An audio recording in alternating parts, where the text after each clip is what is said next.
모세가 그의 장인을 보내니 그가 장인 닭으로 가니라. 아멘.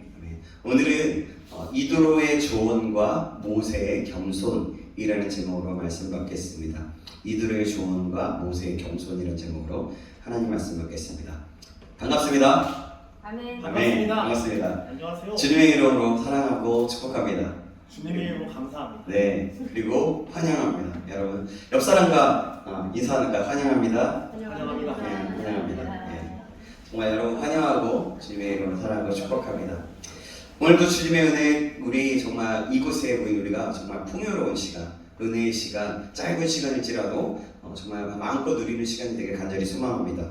오늘은 특별히 우리가 종교개혁주일로 올려드리고 드립니다. 그래서 저희 교회는 오예배 때 전도축제를 하죠.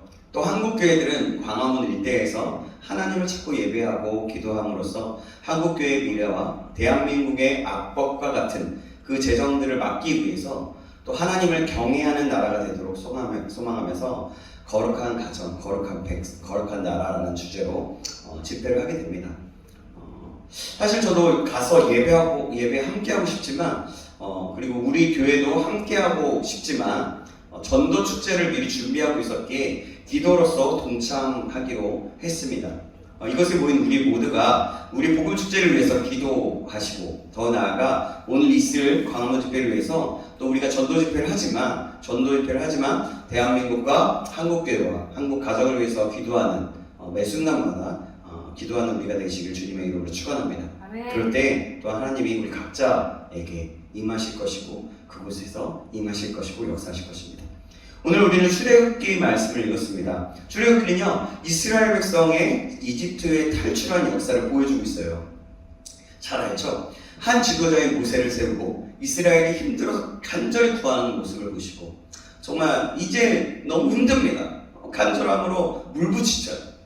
그 말씀에 응답하시고 하나님은 또 창세기에서 약속하셨던 그 약속을 이루시기 위해서 그 이루는 과정, 그래서 출애굽하는 과정을 담고 있습니다.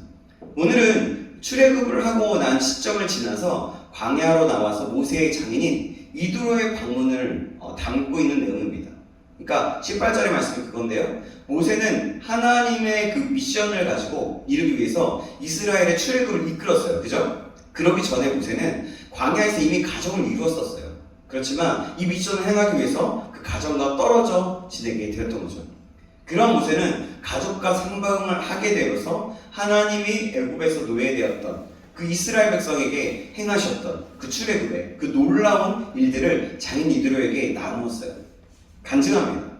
장인 이드로는 이 내용을 듣고 어떻게 하냐면 하나님을 찬양하며 하나님께서 모든 신보다 크시다고 고백을 했었습니다.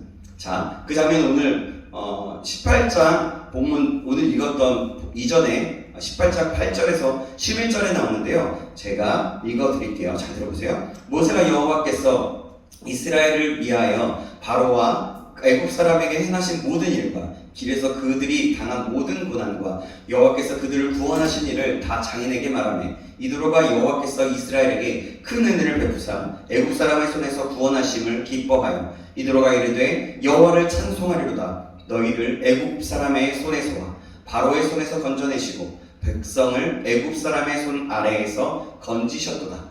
이제 내가 알았도다. 여호와는 모든 신보다 크심으로 이스라엘에게 교만하게 행하는 그들을 이기셨도다 하고. 아멘. 자, 그래. 이들의 고백이에요. 그죠? 그런데 오늘 내용은 이렇습니다. 뭐냐면 이드로가 보니까 모세가 어느 날 보니까 이스라엘 백성들을 재판하느라 아침부터 저녁까지 하루 종일 앉아있는 모습이었어요. 그래서 그 모습을 보고 이드로가 안타까운 마음으로 어떻게 해요? 충고하며 제안을 하고 있는 내용이에요. 모세는요, 재판을 위해서 하루 종일 앉아있었고 이스라엘 백성은 그의 곁에서 아침부터 저녁까지 서 있었습니다. 그 이유가 있었어요. 뭐예요? 백성들이 하나님께 물으려고 모세에게 온 것입니다. 사실 200만 명이 넘는, 오늘도 200만 명을 두고서 한국교회가 광화문 일대에서 집회를 하지만요, 그 이스라엘 백성들이 그 정도였어요. 200만 명이 넘는 그 백성들을 돌보고 재판하기는 정말 쉽지 않았을 거예요. 그런 모습을 본 이드로는 모세에게 허심탄회하게 조언을 아끼지 않습니다. 그의 효율적이지 못한 모습과 너무 힘들 거라는 걱정에 동반된 조언이었어요.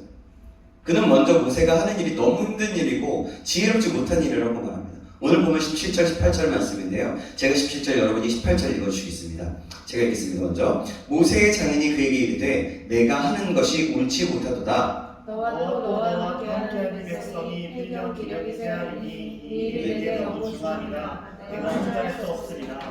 17절에 내가 하는 것이 옳지 못하다는 말씀하는데요. 이 말은 능률적이지 못하다, 지혜롭지 못하다는 말입니다. 모세는 혼자서 모든 백성들의 재판을 맡아서 판결했어요. 여러분 생각해 보십시오. 모세는 80세였어요. 아니 80세보다 더 지난 나이였어요. 왜냐하면 여호와께서 부르신 나이가 80세였기 때문에. 그러니까 80대가 된 모세가 아무리 강건하였다고 하더라도 앉아서 하루 종일 백성들의 재판을 한다는 것은 굉장히 무리가 되는 걸 수 있습니다. 그리고 기력이 쇠하여질 수밖에 없었어요. 그리고 백성들은 오래 기다리는 수고를 해야만 했기 때문에 그것은 모두의 일을 위해 좋지 않습니다. 이드로는 모세가 하나님의 일을 비효율적으로 하고 있음을 지적하고 있어요. 그리고선 이드로는 제안을 하죠. 자신의 말을 들으라고 합니다. 19절에서 23절의 내용이 이런데요. 내용은 이렇습니다. 먼저 백성들의 문제를 하나님께 가져오고 그들에게 하나님의 율법과 법도, 율례와 법도를 가르치고 마땅히 갈 길과 할 일을 그들에게 보이라고 말합니다. 그리고 신실하고 믿을 만한 사람들을 세워서 천부장, 백부장, 10부장을 세워서 그들에게 일반적인 문제에 재판을 하게 하고 아주 특별하고 해결하기 힘든 문제, 그러니까 큰 일의 재판은 모세가 직접 하라고 제안을 하는 거예요. 신실하고 믿을 만한 사람은 어떤 사람이냐면 21절에 말씀하고 있어요. 21절 같이 한번 읽어볼까요? 오늘 보면 21절입니다. 시작. 너는 또 온 백성 가운데서 능력 있는 사람들 곧 하나님을 두려워하며 진실하며 불의한 이익을 미워하는 자를 살펴서 백성 위에 세워 천부장과 백부장과 50부장과 10부장을 삼아. 아멘. 바로 하나님을 두려워하는 자, 진실한 자, 불의한 이익을 미워하는 자들이었어요. 뭐라고요? 그렇죠. 하나님을 두려워하고 진실하고 불의한 이익을 미워하는 자. 아멘. 이건 지도자가 세워질 때의 미덕이고 덕목입니다. 그렇죠? 이도료의 제안이었지만 여러분 이것은 하나님께서도 세우시는 방법 중에 하나예요. 그래서 우리도 이런 자가 되길 소망하고 노력해야 될 줄 믿습니다. 아멘. 아멘. 이드로는 이런 자들을 천부장, 백부장, 50부장, 10부장으로 세우라고 제안했어요. 그리고 이것이 하나님께서도 허락하신 일이라면 그렇게 하라고 하는 거예요. 그러니까 이드로는 그것이 하나님의 뜻이라면 그렇게 하고 하나님 뜻이 아니라면 그렇게 안 해도 된다라고 얘기하는 거죠. 이드로의 제안은 지혜롭고 정말 좋은 제안이었습니다. 자기 자신의 편의대로 제안한 것이 아니라 하나님의 뜻을 생각하는 제안이었어요. 그래서 이 지혜롭고 좋은 제안을 들은 모세는 그 제안을 받아들입니다. 사랑하는 여러분, 사실 모세는 출애굽을 이끄는 지도자였습니다. 하나님의 놀라운 일을 이루어 나가고 있어요. 장인어른이기는 했지만 이드로는 하나님이 신중의 신이라고 찬양을 했지만 이방인의 제사를 지내는 제사장이었고 다른 신을 섬겼던 자였기 때문에 그 말을 듣지 않았어도 됐어요. 그 증거를 불쾌하게 생각했을 수도 있습니다.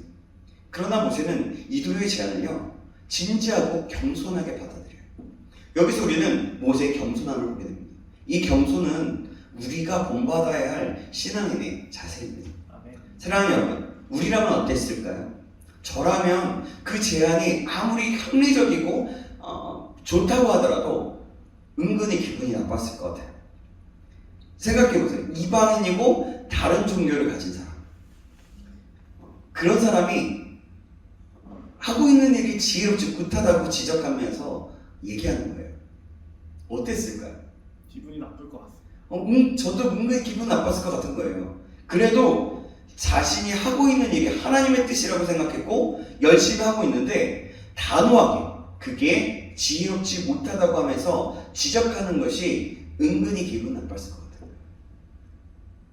당신이 이스라엘과 하나님을 알아? 장인어른, 장인어른이 이스라엘과 하나님을 아세요? 난 나름대로 하나님의 뜻을 이루고 있단 말입니다. 그런 마음. 여러분, 근데 이런 마음이 드는 것을 보면 아직도 참 교만한 저의 모습을 보게 되는 것 같아요. 겸손을 배워야겠다는 다짐과 생각을 하게 됩니다. 사랑하는 여러분, 모세가 이드로의 제안을 받아들인 그 사건은 이스라엘에 놀라운 일이 일어나게 돼요. 하나님과 모세, 중심이라는 것은 바뀌지 않습니다. 하나님과 모세, 이스라엘의 1000부장, 100부장, 50부장, 10부장의 리더십들이 세워지게 돼요. 그로 인해서 다음 세대의 지도자들이 나오게 된 겁니다. 바로 여호수아가 나오게 되고 갈렙이라는 사람이 나오게 된 거예요.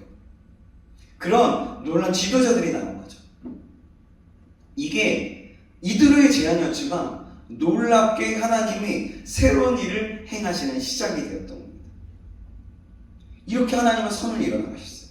사랑하는 여러분, 우리는 오늘 말씀을 묵상하면서 이 말씀을 읽어나오면서 배워야 할 것이 있어요. 하나님께서는 어떤 사람이든지 쓰신다는 겁니다. 하나님께서는 모세에게 직접 지도자들을 세우라고 말씀하실 수 있으셨지만 특별히 그때에 그 시간에 이드로라는 장인을 보내셔서 이방인의 제사장을 보내셔서 하나님의 방법을 가르쳐 주셨어요. 그리고 모세는 그 방법을 겸손히 받아들였다는 겁니다. 그렇습니다. 하나님은요, 전통적인 방법으로 우리에게 우리가 알아듣게 말씀도 하시지만 전혀 생각지 못했던 사람들을 통해서도 말씀하시는 하나님이십니다. 그리고 그 말씀을 겸손히 받아들이는지 시험을 하시기도 하세요. 사랑하는 여러분, 우리가 때로는 우리의 생각과 사고를 인해서 어떤 사람, 어떤 작은 자의 모습, 그러니까 어린아이의 어떤 말을 들을 때가 있어요. 그때에 여러분 한번 이렇게 웃어넘길 수도 있고 그냥 넘길 수도 있지만 여러분 한번 잘 들어보시고 이것이 정말 팩트고 사실이고 정말 하나님의 뜻에 맞는 것인지 확인해 보시고 또 겸손하게 때로는 받아들일 수 있기를 바랍니다. 신기한 건 제 아들이나 제 딸이나 같이 있을 때 뭔가 무슨 얘기를 해요. 근데 그 이야기를 들을 때에 저의 단점이 무엇인지, 저의 연약함이 무엇인지 깨닫게 하시더라고요. 정말 그렇습니다. 사랑하는 여러분, 그리고 오늘은 종교개혁주의입니다. 종교개혁주의란 뭐냐면 면죄부를 파는 종교행위, 부패한 천주교에 대해서 개혁을 일으킨 말씀으로 돌아가자는 그런 모토를 가지고 일으킨 개혁이었어요. 그래서 우리는 이 종교개혁을 기리면서 기억하고서 지키는 겁니다. 왜냐하면 우리 개신교가 태어난 그런 사건이기도 하기 때문에. 그런 가운데 우리 교회는 복음축제를 하게 됩니다. 참된 진리신 예수 그리스도를 세상에 널리 알리는 것, 이것 또한 세상의 개혁을 일으키는 것 중에 하나라고 생각합니다. 여러분, 그럼 우리 각자의 개혁은 무엇일까요? 무엇일까요? 이거는 굉장히 쉽습니다. 날마다 하나님 앞에 머무는 겁니다. 그리고 계속해서 따라가는 거예요. 그리고 때로는 내 생각과 방법을 내려놓는 겁니다. 겸손히 자신을 내려놓는 것, 그리고 하나님의 지혜와 뜻을 알아 그대로 행하는 거예요. 즉 자기 부인이죠. 자기 부인이 있을 때, 그리고 하나님의 지혜와 뜻을 알고 그것에 순종할 때에 각자의 삶에는 개혁이 일어나게 됩니다. 엄청 크게 일어나는 것만이 개혁이 아니에요. 작은 것에서부터 내가 조금씩 바뀌는 것, 내 사고가 조금씩 바뀌는 것, 이것 또한 개혁이라는 것입니다. 그럼 우리는 어떻게 해야 합니까? 쉽죠? 쉽진 않지만 말씀 앞에 머물면서 나 자신을 계속해서 바꿔가는 것, 그 말씀에 순종하는 것, 그것이 개혁이라는 겁니다. 제가 생각하는 개혁. 그래서 우리는 매 순간 개혁을 일으킬 수 있다는 겁니다. 하나님께서 하나님께서 지금 나에게 말씀하실 것은 무엇인지 질문을 하고 우리의 마음을 그 하나님께 두면서 말입니다. 그리고 겸손하게 모세가 이드로의 조언을 듣고 행하였던 것처럼 작은 어떤 한자, 그 작은 사람을 통해서든 때로는 어떤 환경을 통해서든지 또 어떤 장소를 통해서든지 하나님께서 지금 나에게 말씀하시고 깨닫게 하실 것은 무엇인지 묻고 듣는 거예요. 분명 하나님께서는 우리의 작은 질문의 모습을 보시면서 깨달음을 주실 거예요. 그리고 그 모습을 기뻐하실 겁니다. 왜냐하면 작은 것에서부터 하나님을 의지하고 하나님과 질문한다는 것은 관계를 맺고 있다는 거기 때문에 그래요. 그리고 그 깨달음이 왔다면 겸손히 받아들이고 믿음으로 순종하며 반응하시기 바랍니다. 여러분, 이것이 자신의 생각을 내어드리는 것이고 우리 자신의 방법을 내려놓는 것이고 자기를 부인하는 방법입니다. 여러분, 이것을 계속해서 훈련하십시오. 계속해서 훈련하셔야 됩니다. 우리의 신앙이 마칠 때까지, 우리가 이 세상에 마치는 종점기에 하나님이 이 세상에서 이제는 하천국으로 부르실 때까지 우리는 계속해서 훈련해 가야 합니다. 이 훈련을 하다 보면 여러분은 여러분은 알게 될 거예요. 하나님의 방법과 뜻이 무엇인지. 사랑하는 여러분, 이것이 사실 매 순간 개혁을 일으키는 거라는 겁니다. 내 생각, 내 방법을 내려놓고 하나님께 내어드리면서 하나님의 뜻을 알고자 구하는 것이기 때문에 저와 여러분이 이런 겸손함이 있기를 주님의 이름으로 축원합니다. 그리고 날마다 나의 삶 속에 개혁을 일으킬 수 있는 사람이 되기를 주님의 이름으로 축원합니다. 아멘. 하나님은 날마다 이렇게 개혁을 일으키는 사람, 우리를 자꾸 바꿔가고 하나님의 말씀으로 다시 한번 우리의 세계관과 우리의 마음과 모든 것들을 다 중심이 그 하나님의 말씀에 있기를 바라고 또 그런 사람들을 찾고 계십니다. 저와 여러분이 그런 사람이 되길 주님의 이름으로 축원합니다. 기도하겠습니다. 사랑하는 하나님 아버지, 오늘 우리에게 말씀을 허락해 주신 걸 감사합니다. 백성을 위해서 고생하고 있는 모세에게 이드로를 보내셔서 지혜로운 방법을 깨닫게 하신 하나님, 또 그 제안을 받아들인 겸손한 모세, 이들을 통하여서 하나님께서 어떤 사람들을 통해서든지 깨달음을 주시고 말씀하시는 것을 알게 하셨습니다.